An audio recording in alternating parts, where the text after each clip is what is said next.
আমার নাম হলো মোহাম্মদ খোকন পাটারি। আমি আপনাদের এই ফকিরাপুলের ব্যবসায়ী। আমার প্রতিষ্ঠান নাম হলো থাই ল্যামিনেশন প্রোপাইটার। কোন পদে নির্বাচন করছে? সেক্রেটারি পদে। প্রতীক কি? প্রতীক হলো আম।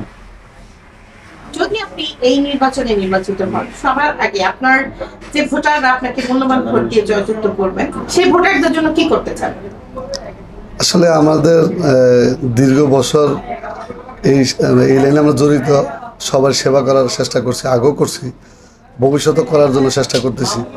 আশা রাখি আমাকে যদি সাধারণ ভোটাররা যেভাবে চাচ্ছে বা যেভাবে আমার জনপ্রিয়তা দেখতেছি, যদি আমি এইভাবে ধরে রাখতে পারি, আমাকে যদি জয়যুক্ত করে, আশা রাখি আমি দীর্ঘ 2 বছর ছিলাম এর সাথে জড়িত।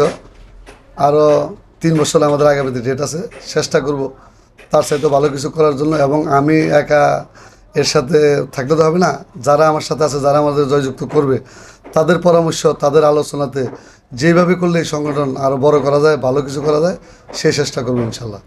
আপনাদের এই ব্যবসায়, যেহেতু ব্যবসায়ীদের কাছে গিয়েছেন, আমি আপনার ভাই থেকে শুনলাম যে 108 জন ভোটার বর্তমানে। জি, তো এই ভোটারদের কাছে কি মনে হচ্ছে যে সবার আগে এই সেক্টরে কি পরিবর্তন করা উচিত, বা কি নতুন নতুন অ্যাড করলে আপনাদের এই ব্যবসায়িক সেক্টরটাকে এগিয়ে নিয়ে যাওয়া যায়? মূলত আমাদের এই ব্যবসাগুলো, যে আমরা যে কাঁচামালগুলো ব্যবহার করি, এগুলো মূলত বাইরের থেকে আসে। এটি আসলে আমাদের হাতে ধরা থাকে না, এটি টোটালটা নির্ভর করে ডলারের উপরে। এটি বাইরের থেকে আসে, বাইরের প্রোডাক্ট। বাংলাদেশে একটা কোম্পানি হয়েছে, তা আমরা আসলে ওদের কাছে পর্যন্ত যাওয়ার বা অতটুকু আমাদের এখনও স্বাবলম্বী হয়ে আমরা উঠিনি। আমরা আগামীতে চেষ্টা করব, যদি আমরা জয়যুক্ত হইতে পারি, তাহলে সবার একতাবদ্ধ হয়ে আমরা চেষ্টা করব এটারে আরও কীভাবে ডেভেলপ করা যায়, ব্যবসা কীভাবে উন্নত করা যায়, কীভাবে আমরা কমে মাল দিতে পারি, তারা কমে কাজ করতে পারবো। এতে আমরা সবাই লাভবান হতে পারবো।